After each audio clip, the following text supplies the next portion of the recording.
তাহলে শুরু করা যাক। আবু বকর সিদ্দিক রাদিয়াল্লাহু আনহু ইসলামের ইতিহাসে এক অসাধারণ ব্যক্তিত্ব। তার আসল নাম ছিল আবদুল্লাহ ইবনে আবি কুহাফা। তিনি 573 খ্রিস্টাব্দে মক্কায় জন্মগ্রহণ করেন। তার পরিবার ছিল সম্মানিত কুরাইশ বংশের অন্তর্গত। শৈশব থেকেই তিনি সত্যবাদী, নম্র এবং সৎ স্বভাবের ছিলেন।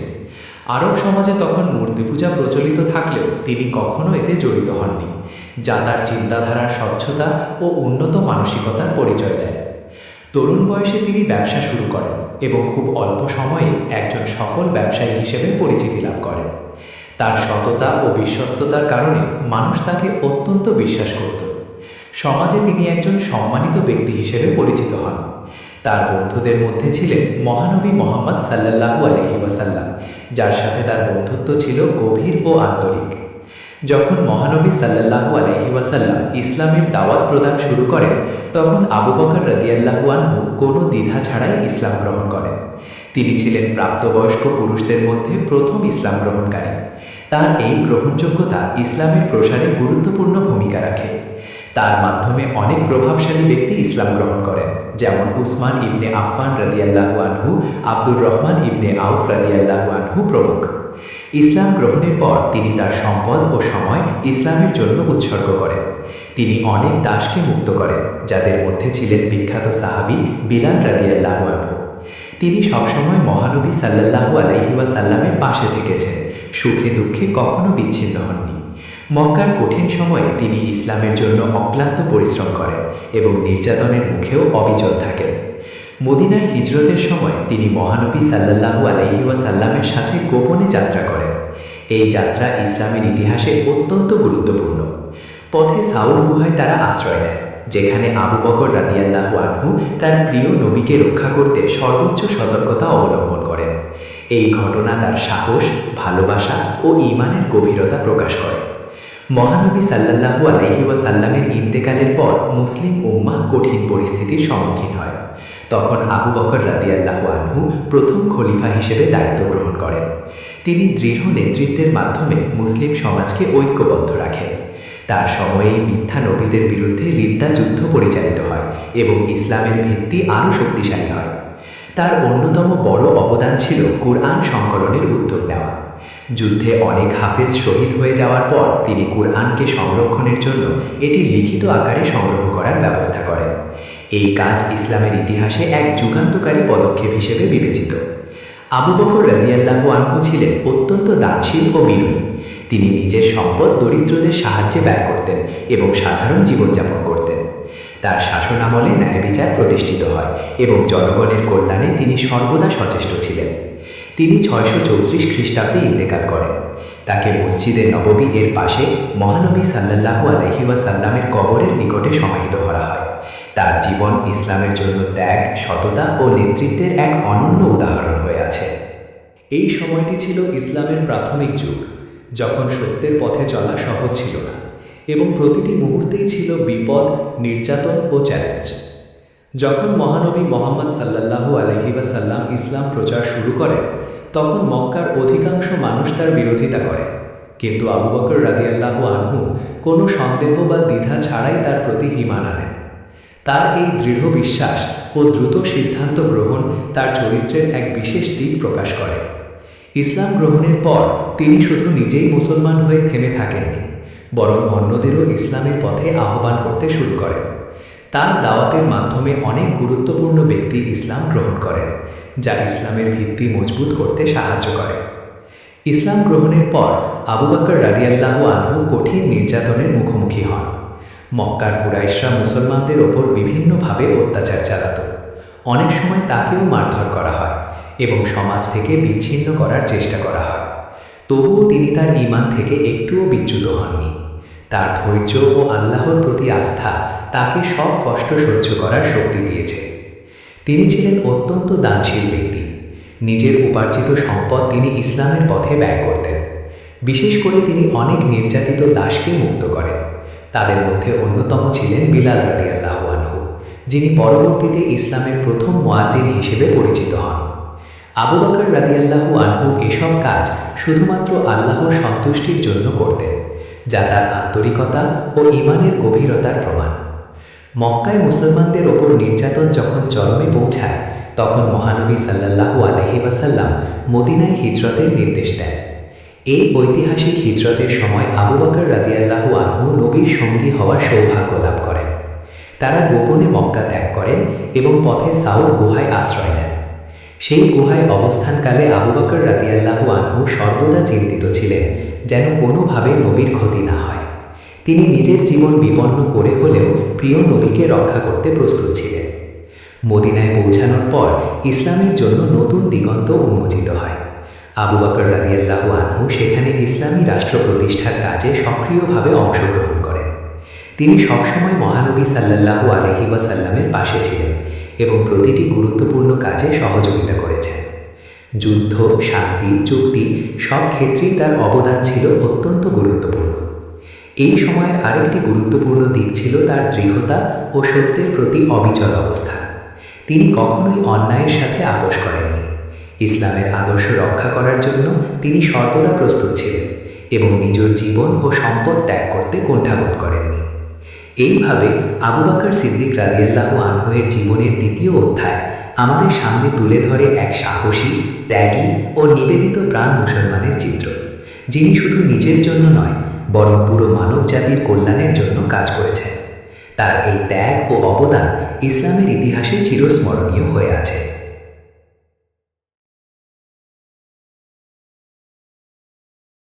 ইসলাম গ্রহণের পরের সংগ্রাম, ত্যাগ ও অবদানের সময়কালকে ঘিরে। এই সময়টি ছিল ইসলামের প্রাথমিক যুগ, যখন সত্যের পথে চলা সহজ ছিল না এবং প্রতিটি মুহূর্তেই ছিল বিপদ, নির্যাতন ও চ্যালেঞ্জ।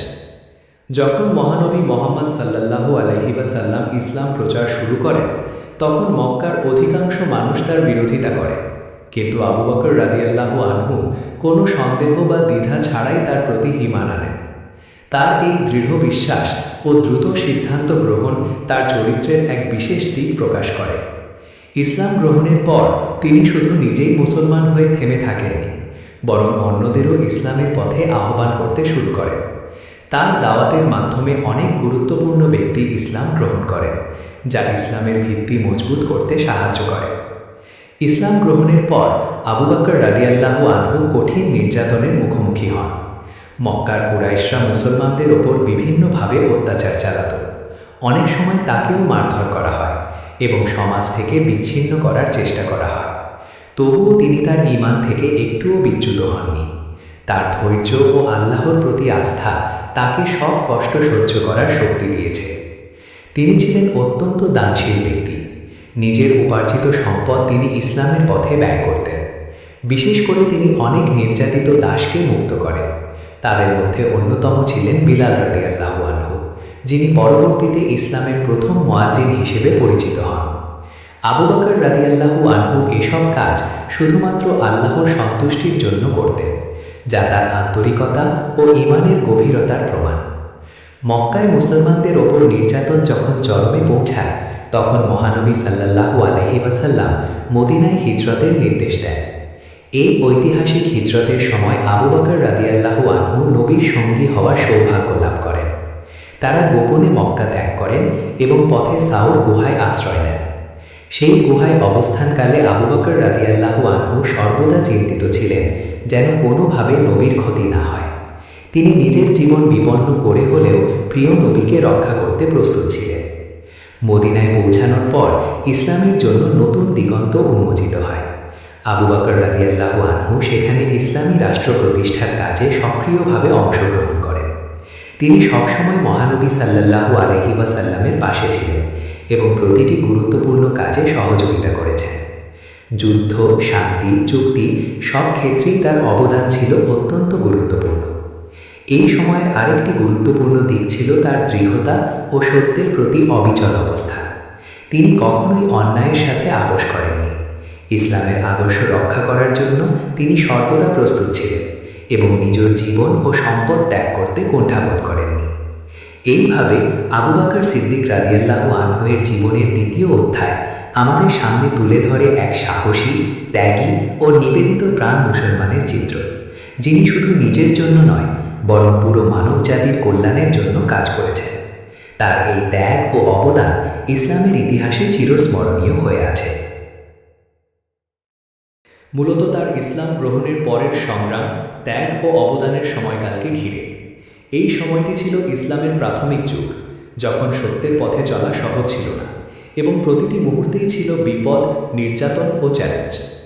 যখন মহানবী মোহাম্মদ সাল্লাল্লাহু আলাইহি ওয়াসাল্লাম ইসলাম প্রচার শুরু করেন, তখন মক্কার অধিকাংশ মানুষ তার বিরোধিতা করে, কিন্তু আবু বকর রাদিয়াল্লাহু আনহু কোনো সন্দেহ বা দ্বিধা ছাড়াই তার প্রতি ঈমান আনেন। তার এই দৃঢ় বিশ্বাস ও দ্রুত সিদ্ধান্ত গ্রহণ তার চরিত্রের এক বিশেষ দিক প্রকাশ করে। ইসলাম গ্রহণের পর তিনি শুধু নিজেই মুসলমান হয়ে থেমে থাকেননি, বরং অন্যদেরও ইসলামের পথে আহ্বান করতে শুরু করেন।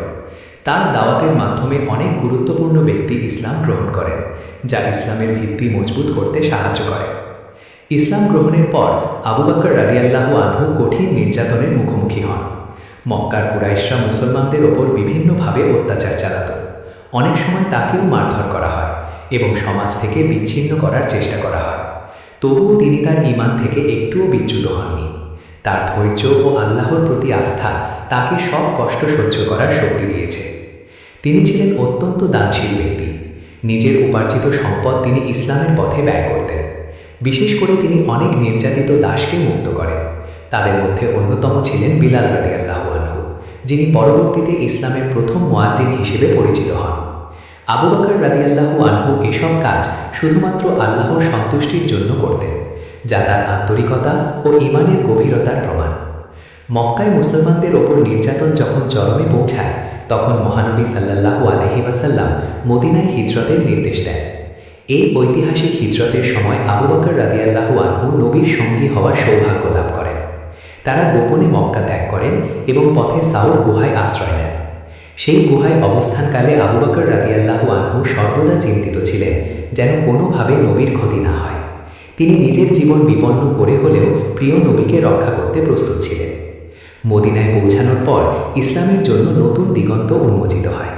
আবু বকর রাদিয়াল্লাহু আনহু সেখানে ইসলামী রাষ্ট্র প্রতিষ্ঠার কাজে সক্রিয়ভাবে অংশগ্রহণ করেন। তিনি সবসময় মহানবী সাল্লাল্লাহু আলাইহি ওয়াসাল্লামের পাশে ছিলেন এবং প্রতিটি গুরুত্বপূর্ণ কাজে সহযোগিতা করেছেন। যুদ্ধ, শান্তি, চুক্তি সব ক্ষেত্রেই তার অবদান ছিল অত্যন্ত গুরুত্বপূর্ণ। এই সময়ের আরেকটি গুরুত্বপূর্ণ দিক ছিল তার দৃঢ়তা ও সত্যের প্রতি অবিচল অবস্থান। তিনি কখনোই অন্যায়ের সাথে আপোস করেননি। ইসলামের আদর্শ রক্ষা করার জন্য তিনি সর্বদা প্রস্তুত ছিলেন এবং নিজের জীবন ও সম্পদ ত্যাগ করতে কুণ্ঠাবোধ করেননি।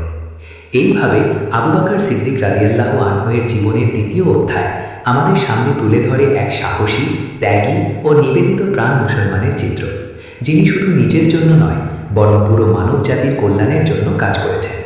তার এই ত্যাগ ও অবদান ইসলামের ইতিহাসে চিরস্মরণীয় হয়ে আছে। তার উত্তরাধিকার, প্রভাব এবং ইতিহাসে তার স্থায়ী গুরুত্বের আলোকে বোঝা যায়। এই অধ্যায়ে আমরা দেখি একজন মানুষের জীবন কিভাবে একটি পুরো সভ্যতা ও বিশ্বাস ব্যবস্থাকে গভীরভাবে প্রভাবিত করতে পারে। আবু বকর রাদিয়াল্লাহু আনহুর ইন্তেকালের পর মুসলিম উম্মাহ একদিকে শোকাহত হলেও অন্যদিকে তার রেখে যাওয়া দৃঢ় ভিত্তির উপর দাঁড়িয়ে এগিয়ে যেতে সক্ষম হয়। তিনি এমন এক সময় নেতৃত্ব দিয়েছিলেন যখন ইসলামের অস্তিত্বই হুমকির মুখে ছিল। তার দৃঢ়তা, সাহস ও সঠিক সিদ্ধান্ত গ্রহণের ক্ষমতা মুসলিম সমাজকে বিভক্তির হাত থেকে রক্ষা করে। ফলে তার মৃত্যুর পরেও ইসলামী রাষ্ট্র ভেঙে পড়েনি, বরং আরও শক্তিশালী হয়ে সামনে এগিয়েছে। তার সবচেয়ে বড় উত্তরাধিকারগুলোর একটি ছিল ঐক্য। তিনি মুসলমানদের মধ্যে ভ্রাতৃত্ব ও সংহতির যে বীজ বপন করেছিলেন, তা পরবর্তীকালে একটি শক্তিশালী উম্মাহ গঠনে সহায়তা করে। তার সময়কার কঠিন সিদ্ধান্ত, বিশেষ করে রিদ্দা যুদ্ধ পরিচালনা, ইসলামের ভিত্তিকে স্থিতিশীল করে তোলে। এই সিদ্ধান্তগুলো না থাকলে হয়তো ইসলামের ইতিহাস ভিন্ন রকম হতে পারত। তার আরেকটি গুরুত্বপূর্ণ অবদান ছিল কোরআনের সংরক্ষণ উদ্যোগ, যা পরবর্তীকালে ইসলামী জ্ঞানের মূল ভিত্তি হিসেবে প্রতিষ্ঠিত হয়। তিনি বুঝতে পেরেছিলেন যে একটি জাতির টিকে থাকার জন্য তার মূল গ্রন্থ সংরক্ষণ অপরিহার্য। তার এই দূরদর্শিতা আজও মুসলিম বিশ্বের জন্য আশীর্বাদ হিসেবে বিবেচিত হয়। ব্যক্তিগত জীবনে তার প্রভাবও ছিল গভীর। তিনি দেখিয়েছেন একজন মানুষ কিভাবে সম্পদ, ক্ষমতা ও মর্যাদা থাকা সত্ত্বেও বিনয়ী ও আল্লাহ ভীরু থাকতে পারে। তার জীবন ছিল আত্মত্যাগের এক অনন্য উদাহরণ। তিনি নিজের স্বার্থের চেয়ে সবসময় মানুষের কল্যাণ ও ইসলামের উন্নতিকে অগ্রাধিকার দিয়েছেন। পরবর্তী খলিফাগণ, বিশেষ করে উমর ইবনে খাত্তাব রাদিয়াল্লাহু আনহু, তার নীতিমালা অনুসরণ করে রাষ্ট্র পরিচালনা করেন। আবু বকর রাদিয়াল্লাহু আনহুর প্রশাসনিক ধারা, ন্যায় বিচার ও জবাবদিহিতার ধারণা ইসলামী শাসন ব্যবস্থার একটি মডেল হিসেবে প্রতিষ্ঠিত হয়। তার শাসনামল ছিল স্বল্প কিন্তু অত্যন্ত কার্যকর ও দৃষ্টান্তমূলক। তার প্রভাব শুধু রাজনৈতিক বা ধর্মীয় ক্ষেত্রেই সীমাবদ্ধ ছিল না, বরং নৈতিক ও সামাজিক ক্ষেত্রেও তা বিস্তৃত ছিল। তিনি মানুষের মধ্যে সততা, দানশীলতা এবং মানবিকতার শিক্ষা ছড়িয়ে দেন। তার জীবন থেকে মানুষ শিখেছে কিভাবে সত্যের পথে অটল থাকতে হয়, কিভাবে অন্যায়ের বিরুদ্ধে দাঁড়াতে হয় এবং কিভাবে নিজের দায়িত্ব সঠিকভাবে পালন করতে হয়। ইতিহাসে আবু বকর সিদ্দিক রাদিয়াল্লাহু আনহুর স্থান অত্যন্ত উচ্চে। তিনি ছিলেন ইসলামের প্রথম খলিফা, প্রথম সারির সাহাবী এবং একজন অসাধারণ নেতা। তার অবদান ও ত্যাগ মুসলিম উম্মাহ কখনো ভুলবে না। তিনি শুধু একজন ব্যক্তি নন, বরং একটি আদর্শ যা যুগে যুগে মানুষকে অনুপ্রাণিত করে যাবে। এইভাবে তার জীবনের পঞ্চম অধ্যায় আমাদের সামনে তুলে ধরে একজন মহান মানুষের স্থায়ী প্রভাব, যিনি মৃত্যুর পরও মানুষের হৃদয়ে বেঁচে থাকেন এবং তার আদর্শের মাধ্যমে একটি জাতিকে পথ দেখিয়ে যান। ধর্মের জীবনে তার প্রভাবের আলোকে বোঝা যায় তিনি শুধু একজন নেতা ছিলেন না, বরং এমন এক আদর্শ স্থাপন করে গেছেন যা যুগে যুগে মানুষের জীবন পরিচালনার পথ দেখিয়েছে। তার জীবন ছিল কেবল ইতিহাসের একটি অধ্যায় নয়, বরং একটি জীবন্ত শিক্ষা যা আজও মানুষের মধ্যে প্রাসঙ্গিক। তার আদর্শের সবচেয়ে বড় দিক ছিল সত্য ও ন্যায়ের প্রতি অবিচল থাকা। তিনি কখনো কোনো অন্যায়ের সঙ্গে আপোষ করেননি, এমনকি তা তার নিজের জন্য কঠিন হলেও। এই শিক্ষা পরবর্তী প্রজন্মকে সাহস জুগিয়েছে সত্যের পথে থাকার জন্য। বর্তমান সময়েও একজন মানুষ যদি তার জীবন থেকে শিক্ষা নেয়, তবে সে বুঝতে পারবে যে সত্যের পথে চলা কখনো সহজ না হলেও সেটাই শেষ পর্যন্ত সফলতার পথ। আবু বকর রাদিয়াল্লাহু জীবনে আরেকটি গুরুত্বপূর্ণ বিষয় ছিল দায়িত্ববোধ। তিনি মনে করতেন প্রত্যেক মানুষ তার দায়িত্বের জন্য আল্লাহর কাছে জবাবদিহি করবে। তাই তিনি খলিফা হওয়ার পরও নিজেকে একজন সাধারণ মানুষের মতোই ভাবতেন। এই দৃষ্টিভঙ্গি সমাজের সমতা প্রতিষ্ঠায় গুরুত্বপূর্ণ ভূমিকা রাখে। আজকের সমাজে নেতৃত্বের ক্ষেত্রে এই শিক্ষা অত্যন্ত প্রয়োজনীয়, কারণ প্রকৃত নেতৃত্ব মানে ক্ষমতা ভোগ করা নয়, বরং মানুষের সেবা করা। তার দানশীলতা ও মানবিকতা ছিল অসাধারণ। তিনি শুধু মুসলমানদের জন্য নয়, বরং সব মানুষের কল্যাণে কাজ করেছেন। তার জীবনে আমরা দেখি কিভাবে একজন মানুষ নিজের সম্পদ ও সামর্থ্য অন্যের উপকারে ব্যয় করতে পারে। এই গুণটি সমাজে সহানুভূতি ও ভালোবাসা বৃদ্ধি করে, যা একটি সুন্দর ও শান্তিপূর্ণ সমাজ গঠনের জন্য অপরিহার্য। আবু বকর রাদিয়াল্লাহু জীবন থেকে আরেকটি গুরুত্বপূর্ণ শিক্ষা হলো ধৈর্য ও আল্লাহর উপর ভরসা রাখা। কঠিন পরিস্থিতিতে তিনি কখনো হতাশ হননি, বরং তিনি সবসময় আল্লাহর উপর নির্ভর করেছেন এবং ধৈর্যের সঙ্গে পরিস্থিতি মোকাবিলা করেছেন। এই শিক্ষা একজন মানুষকে মানসিকভাবে শক্তিশালী করে এবং জীবনের চ্যালেঞ্জ মোকাবিলায় সহায়তা করে। তার সরল জীবনযাপনও ছিল অনুসরণীয়। তিনি দেখিয়েছেন যে প্রকৃত সম্মান আসে চরিত্র ও কাজের মাধ্যমে, বিলাসিতার মাধ্যমে নয়। আজকের ভোগবাদী সমাজে এই শিক্ষা অত্যন্ত গুরুত্বপূর্ণ, কারণ এটি মানুষকে আত্মসংযম ও পরিমিত জীবনের দিকে পরিচালিত করে। পরবর্তী প্রজন্ম তার জীবন থেকে যে শিক্ষা পেয়েছে তা শুধু ধর্মীয় নয়, বরং নৈতিক ও সামাজিক ক্ষেত্রেও প্রযোজ্য। একজন ছাত্র, একজন নেতা, একজন ব্যবসায়ী বা একজন সাধারণ মানুষ সবাই তার জীবন থেকে শিক্ষা নিতে পারে। তার সততা, দায়িত্ববোধ, মানবিকতা ও আল্লাহর ভীতি একজন মানুষকে পরিপূর্ণ মানুষ হিসেবে গড়ে তুলতে সাহায্য করে। এইভাবে তার জীবনের ষষ্ঠ অধ্যায় আমাদের শেখায় একজন মানুষের প্রকৃত সাফল্য তার জীবনে শেষ হওয়ার পরও তার আদর্শ কতটা মানুষের মাঝে বেঁচে থাকে তার উপর নির্ভর করে। আবু বকর সিদ্দিক রাদিয়াল্লাহুর আদর্শ আজও মানুষের হৃদয়ে জীবন্ত এবং তা ভবিষ্যতেও মানুষকে সঠিক পথ দেখাতে থাকবে। জীবনে তার প্রভাবের আলোকে বোঝা যায় তিনি শুধু একজন নেতা ছিলেন না, বরং এমন এক আদর্শ স্থাপন করে গেছেন যা যুগে যুগে মানুষের জীবন পরিচালনার পথ দেখিয়েছে। তার জীবন ছিল কেবল ইতিহাসের একটি অধ্যায় নয়, বরং একটি জীবন্ত শিক্ষা যা আজও মানুষের মধ্যে প্রাসঙ্গিক। তার আদর্শের সবচেয়ে বড় দিক ছিল সত্য ও ন্যায়ের প্রতি অবিচল থাকা। তিনি কখনো কোনো অন্যায়ের সঙ্গে আপোষ করেননি, এমনকি তা তার নিজের জন্য কঠিন হলেও। এই শিক্ষা পরবর্তী প্রজন্মকে সাহস জুগিয়েছে সত্যের পথে থাকার জন্য। বর্তমান সময়েও একজন মানুষ যদি তার জীবন থেকে শিক্ষা নেয়, তবে সে বুঝতে পারবে যে সত্যের পথে চলা কখনো সহজ না হলেও সেটাই শেষ পর্যন্ত সফলতার পথ। আবু বকর রাদিয়াল্লাহুর জীবনে আরেকটি গুরুত্বপূর্ণ বিষয় ছিল দায়িত্ববোধ। তিনি মনে করতেন প্রত্যেক মানুষ তার দায়িত্বের জন্য আল্লাহর কাছে জবাবদিহি করবে। তাই তিনি খলিফা হওয়ার পরও নিজেকে একজন সাধারণ মানুষের মতোই ভাবতেন। এই দৃষ্টিভঙ্গি সমাজের সমতা প্রতিষ্ঠায় গুরুত্বপূর্ণ ভূমিকা রাখে। আজকের সমাজে নেতৃত্বের ক্ষেত্রে এই শিক্ষা অত্যন্ত প্রয়োজনীয়, কারণ প্রকৃত নেতৃত্ব মানে ক্ষমতা ভোগ করা নয়, বরং মানুষের সেবা করা। তার দানশীলতা ও মানবিকতা ছিল অসাধারণ। তিনি শুধু মুসলমানদের জন্য নয়, বরং সব মানুষের কল্যাণে কাজ করেছেন। তার জীবনে আমরা দেখি কিভাবে একজন মানুষ নিজের সম্পদ ও সামর্থ্য অন্যের উপকারে ব্যয় করতে পারে।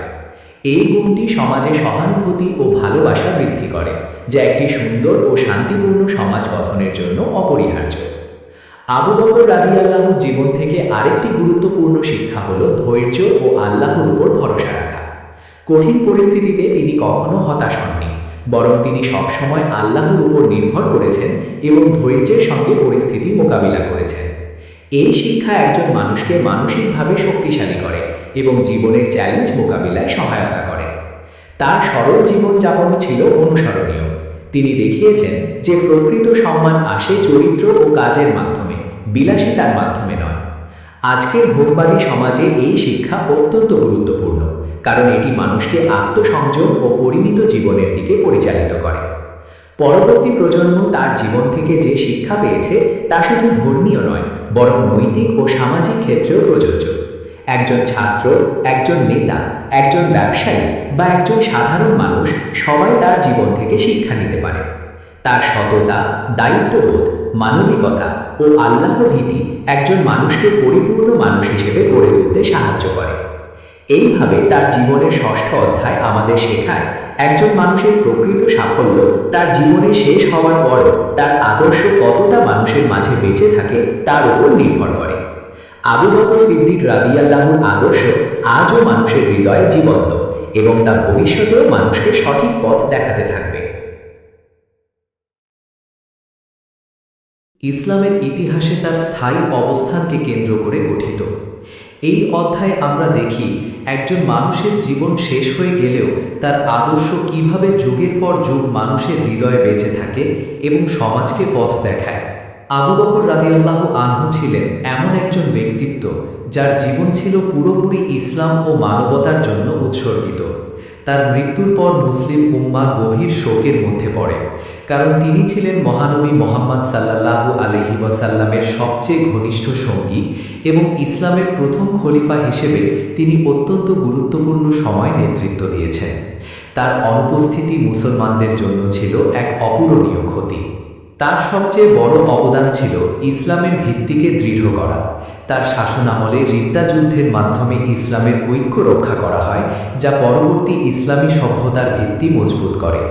যদি সেই সময় তিনি দৃঢ় পদক্ষেপ না নিতেন, তাহলে ইসলামের ইতিহাস হয়তো ভিন্ন পথে যেতে পারত। এই কারণে তাকে ইসলামের রক্ষাকর্তাদের একজন হিসেবে গণ্য করা হয়। আবু বকর রাদিয়াল্লাহু আনহুর আরেকটি গুরুত্বপূর্ণ অবদান ছিল কোরআনের সংরক্ষণ। তার নির্দেশে কোরআন লিখিত আকারে সংকলিত হয়, যা পরবর্তীতে ইসলামী জ্ঞানের মূল উৎস হিসেবে প্রতিষ্ঠিত হয়। এই কাজ তার দূরদর্শিতা ও ইসলামের প্রতি গভীর ভালোবাসার প্রমাণ বহন করে। আজকের মুসলিম বিশ্বে কোরআনের যে অক্ষুণ্ণ রূপ আমরা দেখি, তার পেছনে তার অবদান অত্যন্ত গুরুত্বপূর্ণ। তার জীবন আমাদের শেখায় সততা, বিনয় এবং দায়িত্ববোধের প্রকৃত অর্থ। তিনি ক্ষমতার শীর্ষে থেকেও সাধারণ মানুষের মতো জীবনযাপন করেছেন। তিনি কখনো নিজের জন্য সম্পদ জমা করেননি, বরং সবসময় জনগণের কল্যাণে কাজ করেছেন। এই বৈশিষ্ট্য তাকে একজন আদর্শ শাসকে পরিণত করেন, যার উদাহরণ ইতিহাসে বিরল। তার মৃত্যুর পর পরবর্তী খলিফারা, বিশেষ করে উমর ইবনে খাত্তাব রাদিয়াল্লাহু আনহু, তার নীতি ও আদর্শ অনুসরণ করে রাষ্ট্র পরিচালনা করেন। তার রেখে যাওয়া প্রশাসনিক ব্যবস্থা এবং ন্যায় বিচারের ধারণা ইসলামী শাসন ব্যবস্থাকে আরও শক্তিশালী করে তোলে। আবু বকর রাদিয়াল্লাহু আনহুর জীবন আমাদের শেখায় প্রকৃত সাফল্য ক্ষমতা বা সম্পদে নয়, বরং মানুষের হৃদয়ে স্থায়ী প্রভাব রেখে যাওয়ায়। তিনি এমন একটি জীবন কাটিয়ে গেছেন যা শুধু ইতিহাসের অংশ নয়, বরং একটি চিরন্তন শিক্ষা। তার আদর্শ আজও মুসলমানদের জন্য পথপ্রদর্শক এবং অনুপ্রেরণার উৎস। এইভাবে তার জীবনের অষ্টম অধ্যায় আমাদের সামনে তুলে ধরে একজন মহান ব্যক্তির স্থায়ী উত্তরাধিকার, যিনি মৃত্যুর পরও তার কাজ, চিন্তা ও আদর্শের মাধ্যমে জীবিত আছেন এবং ভবিষ্যৎ প্রজন্মকে সঠিক পথ দেখিয়ে যাচ্ছেন। মূলত তার ব্যক্তিগত চরিত্রের গভীরতা, ইসলামের জন্য তার ত্যাগ এবং একজন আদর্শ মানুষের পূর্ণরূপকে ঘিরে আলোচনা করা যায়। এই অধ্যায়ে তার জীবনকে এমনভাবে দেখা হয় যেখানে তিনি শুধু একজন শাসক বা সাহাবী নন, বরং মানবজাতির জন্য একটি পূর্ণাঙ্গ আদর্শ হিসেবে প্রতিষ্ঠিত। আবু বকর রাদিয়াল্লাহু ছিলেন অত্যন্ত সত্যবাদী ও বিশ্বাসযোগ্য মানুষ। তার জীবনের প্রতিটি ক্ষেত্রে সততা ছিল প্রধান বৈশিষ্ট্য। ইসলাম গ্রহণের আগেও তিনি সমাজে সিদ্দিক বা সত্যবাদী নামে পরিচিত ছিলেন এবং ইসলাম গ্রহণের পর এই গুণ আরও দৃঢ়ভাবে প্রকাশ পায়। তিনি কখনো মিথ্যার আশ্রয় নেননি এবং সর্বদাই সত্যের পক্ষে অবস্থান নিয়েছেন, এমনকি তার নিজের জন্য ক্ষতিকর হলেও। তার ত্যাগ ছিল অসাধারণ। ইসলাম গ্রহণের পর তিনি তার সম্পদ, সময় এবং জীবন ইসলামের জন্য উৎসর্গ করেন। তিনি অনেক দাসকে মুক্ত করেন এবং দরিদ্রদের সাহায্য করেন। তার এই ত্যাগ শুধু অর্থনৈতিক নয়, বরং মানসিক ও সামাজিক ক্ষেত্রেও ছিল। তিনি সমাজের অন্যায়ের বিরুদ্ধে সবসময় দাঁড়িয়েছেন এবং দুর্বলদের পাশে থেকেছেন। তার নেতৃত্ব ছিল ন্যায়পরায়ণতা ও দায়িত্ববোধে পরিপূর্ণ। খলিফা হিসেবে তিনি কখনো নিজের জন্য বিশেষ সুবিধা নেননি। তিনি সাধারণ মানুষের মতো জীবনযাপন করতেন এবং রাষ্ট্রের সম্পদকে নিজের ব্যক্তিগত সম্পদ হিসেবে ব্যবহার করেননি। তার এই আচরণ একজন প্রকৃত নেতার আদর্শ হিসেবে ইতিহাসে স্থান পেয়েছে। আবু বকর রাদিয়াল্লাহু এর আরেকটি গুরুত্বপূর্ণ গুণ ছিল তার ধৈর্য। জীবনের প্রতিটি কঠিন পরিস্থিতিতে তিনি শান্ত থেকেছেন এবং আল্লাহর উপর ভরসা রেখেছেন। নবীর ইন্তেকালের সময় তার দৃঢ়তা মুসলিম উম্মাহকে স্থিতিশীল রাখে। তিনি আবেগের পরিবর্তে যুক্তি ও ঈমানের ভিত্তিতে সিদ্ধান্ত নিয়েছেন, যা তাকে একজন অসাধারণ নেতা হিসেবে প্রতিষ্ঠিত করে। তিনি ছিলেন অত্যন্ত বিনয়ী। ক্ষমতার শীর্ষে থেকেও তিনি কখনো অহংকার করেননি, বরং তিনি নিজেকে একজন সাধারণ মানুষ হিসেবে বিবেচনা করতেন।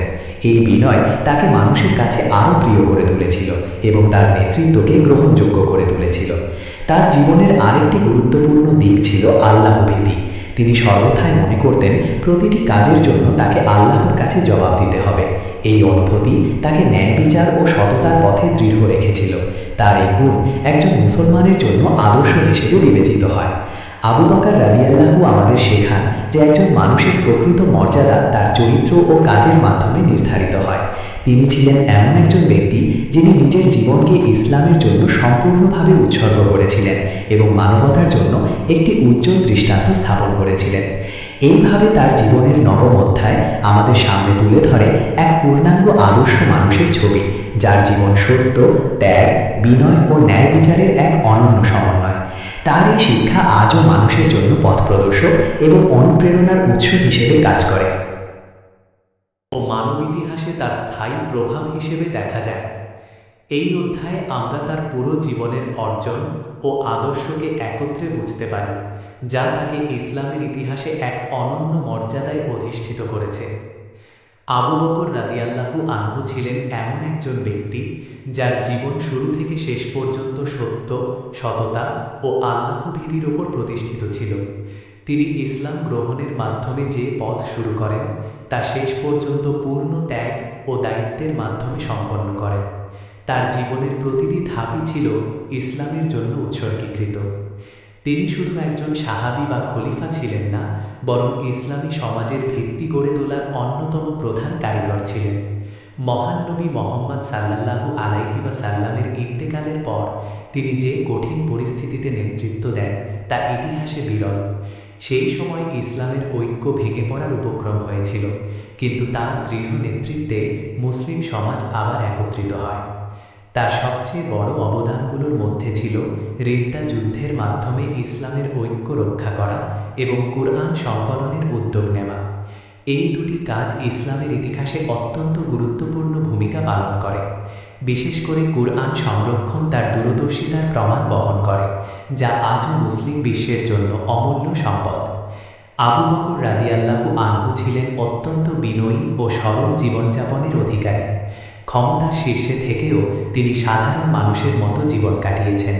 তিনি কখনো অহংকার করেননি এবং সবসময় নিজেকে আল্লাহর একজন সাধারণ বান্দা হিসেবে বিবেচনা করতেন। তার এই বিনয় তাকে মানুষের হৃদয়ে স্থায়ীভাবে জায়গা করে দিয়েছে। তার নেতৃত্ব ছিল ন্যায়, সততা ও দায়িত্ববোধে পরিপূর্ণ। তিনি সবসময় মানুষের কল্যাণকে অগ্রাধিকার দিয়েছেন এবং রাষ্ট্র পরিচালনায় কোনো ধরনের পক্ষপাতিত্ব করেননি। তার সিদ্ধান্তগুলো ছিল দূরদর্শী এবং ইসলামী নীতির উপর ভিত্তি করে গঠিত। তিনি 634 খ্রিস্টাব্দে ইন্তেকাল করেন এবং তাকে মসজিদে নাবাবিয়ের পাশে দাফন করা হয়, যেখানে মহান নবী সাল্লাল্লাহু আলাইহি ওয়াসাল্লামের কবরের পাশে তার চিরনিদ্রা হয়। এটি ছিল তার জীবনের এক বিশেষ সম্মান, কারণ জীবদ্দশায় তিনি ছিলেন নবীর সবচেয়ে ঘনিষ্ঠ সঙ্গী।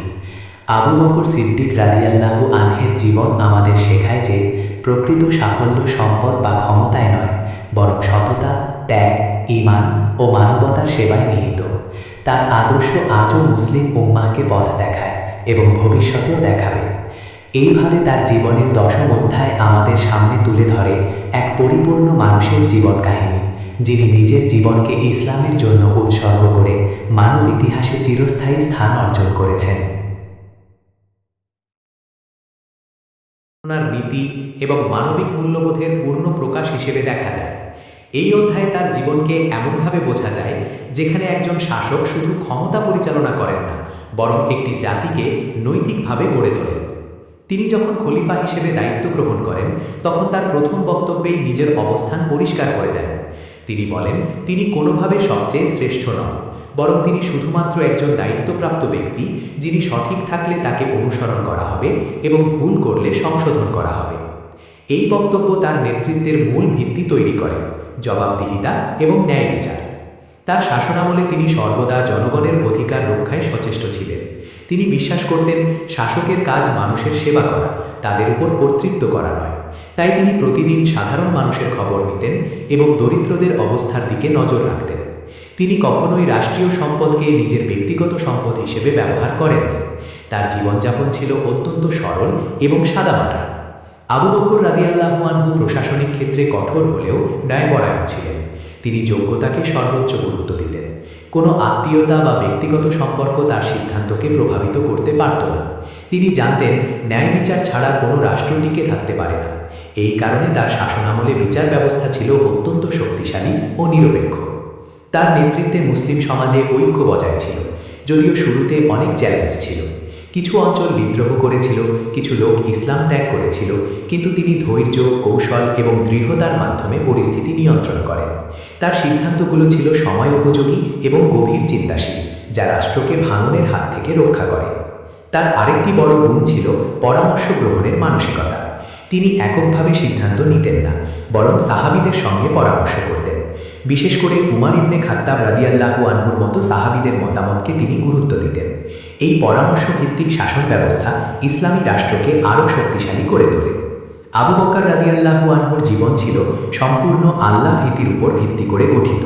তিনি সবসময় মনে করতেন তার প্রতিটি কাজের জন্য তাকে আল্লাহর কাছে জবাব দিতে হবে।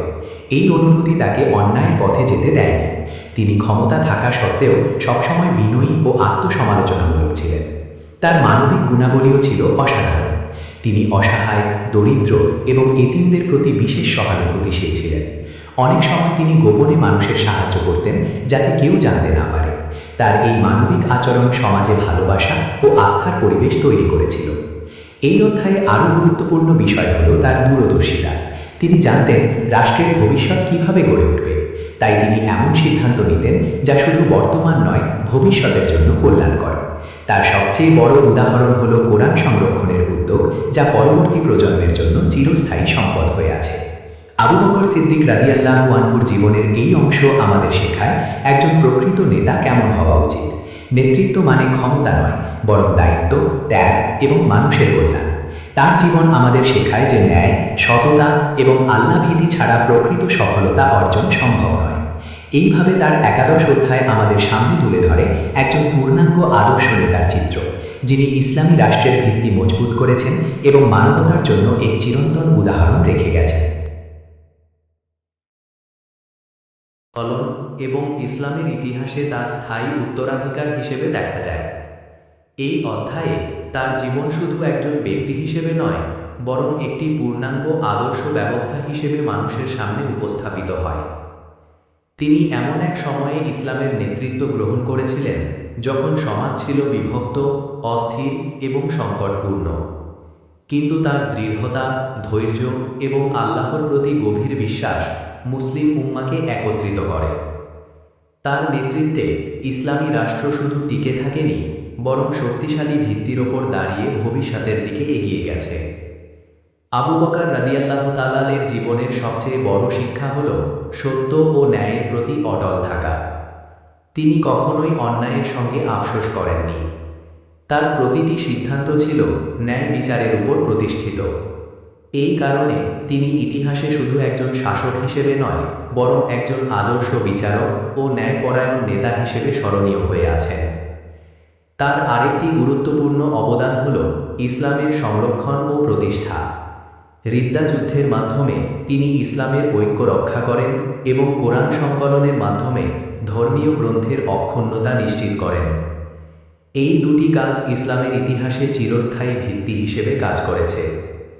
তিনি ছিলেন অত্যন্ত বিনয়ী ও সাধারণ জীবনযাপনের অধিকারী।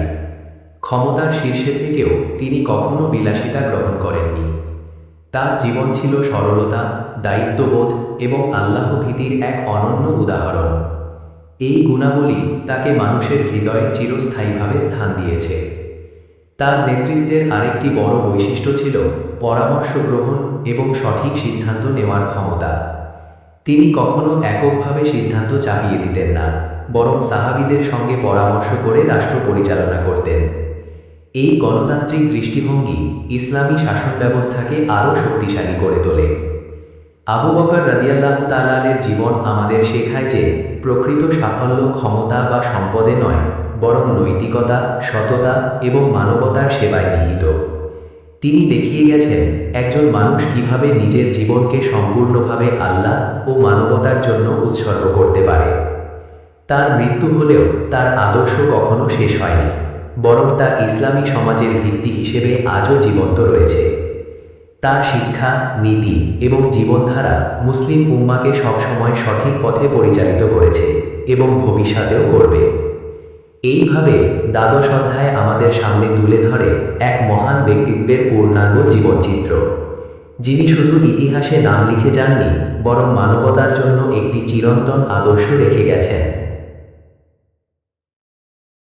আবু বকর সিদ্দিক রাদিয়াল্লাহু জীবনের ত্রয়োদশ অধ্যায়কে তার জীবনের শিক্ষা, মানবতার জন্য দিক নির্দেশনা এবং তার আদর্শের চিরস্থায়ী প্রভাব হিসেবে দেখা যায়। এই অধ্যায়ে তার জীবন থেকে পাওয়া শিক্ষা আরও গভীরভাবে উপলব্ধি করা যায়, যা শুধু ধর্মীয় নয়, বরং সামাজিক ও নৈতিক দিক থেকেও অত্যন্ত গুরুত্বপূর্ণ। তার জীবন আমাদের শেখায় সত্যের পথে অবিচল থাকা কতটা গুরুত্বপূর্ণ। তিনি কখনো মিথ্যা বা অন্যায়ের সঙ্গে আপস করেননি, এমনকি তার নিজের জন্য কঠিন হলেও। সত্যের প্রতি তার এই দৃঢ় অবস্থান তাকে সিদ্দিক উপাধিতে ভূষিত করেছে, যা তার চরিত্রের সবচেয়ে বড় পরিচয়। আবু বকর রাদিয়াল্লাহু ছিলেন অত্যন্ত দায়িত্বশীল মানুষ।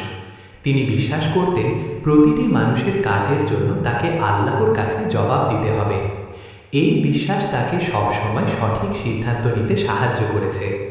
একজন শাসক হিসেবে তিনি মানুষের অধিকার রক্ষা করেছেন এবং ন্যায় বিচার প্রতিষ্ঠা করেছেন। তার জীবন থেকে আমরা শিখি বিনয় ও সরলতার গুরুত্ব। ক্ষমতা থাকা সত্ত্বেও তিনি কখনো অহংকার করেননি। তিনি সাধারণ মানুষের মতো জীবনযাপন করতেন এবং তাদের সঙ্গে মিশে থাকতেন। এই গুণ তাকে মানুষের কাছে অত্যন্ত প্রিয় করে তুলেছিল। তিনি ছিলেন অত্যন্ত দানশীল ও মানবিক। দরিদ্র, অসহায় এবং দাসদের প্রতি তার সহানুভূতি ছিল অসাধারণ। তিনি অনেক মানুষকে মুক্ত করেছেন এবং গোপনে দান করেছেন, যাতে কারো আত্মসম্মানে আঘাত না লাগে। তার এই মানবিকতা সমাজে ভালোবাসা ও সহমর্মিতার পরিবেশ তৈরি করেছিল। আবু বকর রাদিয়াল্লাহুর আরেকটি গুরুত্বপূর্ণ শিক্ষা হল ধৈর্য ও আল্লাহর ওপর ভরসা রাখা। জীবনের প্রতিটি কঠিন মুহূর্তে তিনি ধৈর্য ধারণ করেছেন এবং আল্লাহর সাহায্যের ওপর নির্ভর করেছেন। এই গুণ তাকে মানসিকভাবে শক্তিশালী করে তুলেছিল। তার নেতৃত্ব আমাদের শেখায় যে প্রকৃত নেতা সেই যিনি নিজের জন্য নয় বরং মানুষের জন্য কাজ করেন। তিনি ক্ষমতাকে দায়িত্ব হিসেবে দেখেছেন, সুযোগ হিসেবে নয়। তার এই দৃষ্টিভঙ্গি নেতৃত্বের প্রকৃত অর্থকে স্পষ্ট করে। আবু বকর রাদিয়াল্লাহুর জীবন আমাদের আরও শেখায় আত্মসমালোচনার গুরুত্ব। তিনি সবসময় নিজের কাজকে যাচাই করতেন এবং ভুল হলে তা সংশোধন করতেন। এই গুণ একজন মানুষকে উন্নত ও পরিশুদ্ধ হতে সাহায্য করে। তার আদর্শ শুধু মুসলমানদের জন্য নয় বরং সমগ্র মানব জাতির জন্য অনুকরণীয়। তার জীবন সত্য, ন্যায়, বিনয়, ত্যাগ এবং মানবতার এক পূর্ণাঙ্গ উদাহরণ। এইভাবে ত্রয়োদশ অধ্যায় আমাদের সামনে তুলে ধরে একজন মহান মানুষের জীবনের গভীর শিক্ষা, যা আজও মানুষকে সঠিক পথ দেখায় এবং ভবিষ্যতেও দেখাবে। বরং চিরস্থায়ী প্রেরণার সূচনা হিসেবে দেখা যায়। এই অধ্যায়ে তার জীবন আমাদের শেখায় যে একজন মানুষের মৃত্যু তার কাজকে শেষ করে না, বরং তার আদর্শ মানুষের মাঝে বেঁচে থাকে। তিনি ছিলেন এমন একজন নেতা যিনি ইসলামের কঠিন সময়গুলোতে দৃঢ়ভাবে দাঁড়িয়ে উম্মাহকে রক্ষা করেছেন। মহানবী মোহাম্মদ সাল্লাল্লাহু আলাইহি ওয়াসাল্লামের পর তার নেতৃত্বে ইসলাম যে স্থিতিশীলতা পেয়েছিল তা পরবর্তী প্রজন্মের জন্য এক শক্ত ভিত্তি তৈরি করে। তার সময়ে মুসলিম সমাজ ভেঙে পড়া থেকে রক্ষা পায় এবং একটি সংগঠিত রাষ্ট্রে পরিণত হয়। তার জীবনের সবচেয়ে বড় শিক্ষা হল দায়িত্ব ও আমানতদারিতা। তিনি কখনোই ক্ষমতাকে ব্যক্তিগত সুবিধার মাধ্যম হিসেবে দেখেননি, বরং তিনি সবসময় মনে করতেন নেতৃত্ব একটি কঠিন দায়িত্ব, যার জন্য আল্লাহর কাছে জবাবদিহি করতে হবে। এই চিন্তাই তাকে সবসময় ন্যায়পরায়ণ ও সতর্ক রেখেছে। আবু বকর রাদিয়াল্লাহু আনহের আরেকটি বড় বৈশিষ্ট্য ছিল মানুষের প্রতি ভালোবাসা। তিনি সমাজের দরিদ্র, অসহায় ও দুর্বল মানুষের পাশে দাঁড়াতেন। তিনি বিশ্বাস করতেন সমাজের প্রকৃত উন্নয়ন তখনই সম্ভব যখন দুর্বলদের অধিকার নিশ্চিত করা হয়। তার এই দৃষ্টিভঙ্গি একটি ন্যায়ভিত্তিক সমাজ গঠনের পথ দেখায়। তিনি ছিলেন অত্যন্ত বিনয়ী এবং আত্মসমালোচনাশীল। নিজের ভুল স্বীকার করতে তিনি কখনো দ্বিধা করেননি। এই গুণ তাকে আরও পরিপূর্ণ মানুষে পরিণত করেছিল এবং তার নেতৃত্বকে গ্রহণযোগ্য করে তুলেছিল। আজকের সময়েও এই গুণ একজন নেতার জন্য অত্যন্ত গুরুত্বপূর্ণ। তার জীবন আমাদের আরও শেখায় ধৈর্য ও স্থিরতার গুরুত্ব। জীবনের প্রতিটি কঠিন পরিস্থিতিতে তিনি শান্ত থেকেছেন এবং আল্লাহর উপর পূর্ণ ভরসা রেখেছেন। এই মানসিক শক্তি তাকে সব বাধা অতিক্রম করতে সাহায্য করেছে। তার মৃত্যুর পরও তার আদর্শ থেমে যায়নি, বরং তা পরবর্তী খলিফাদের মাধ্যমে আরও বিস্তৃত হয়েছে। বিশেষ করে ওমর ইবনে খাত্তাব রাদিয়াল্লাহু আনহু তার নীতি অনুসরণ করে ইসলামী রাষ্ট্রকে আরও শক্তিশালী করেন। এইভাবে তার প্রভাব ইতিহাসে স্থায়ী হয়ে থাকে। আবু বকর রাদিয়াল্লাহু আনহের জীবন আমাদের শেখায় যে প্রকৃত সাফল্য হল মানুষের হৃদয়ে জায়গা করে নেওয়া এবং ভালো কাজের মাধ্যমে নিজেকে অমর করে তোলা। তিনি ক্ষমতা দিয়ে নয় বরং চরিত্র ও নৈতিকতা দিয়ে ইতিহাসে জায়গা করে নিয়েছেন। এইভাবে চতুর্দশ অধ্যায় আমাদের সামনে তুলে ধরে একজন মহান মানুষের চিরন্তন শিক্ষা, যার জীবন শেষ হলেও তার আদর্শ কখনো শেষ হয় না, বরং যুগে যুগে মানুষকে আলোর পথ দেখাতে থাকে। আবু বকর সিদ্দিক রাদিয়াল্লাহু আনহের জীবনের পঞ্চদশ অধ্যায়কে তার জীবনের সার্বিক মূল্যায়ন, ইসলামের জন্য তার অবদান এবং মানব ইতিহাসে তার চিরস্থায়ী অবস্থান হিসেবে দেখা যায়। এই অধ্যায়ে তার পুরো জীবনকে একত্রে বিশ্লেষণ করলে বোঝা যায় তিনি ছিলেন এমন একজন মানুষ যিনি নিজের জীবনকে সম্পূর্ণভাবে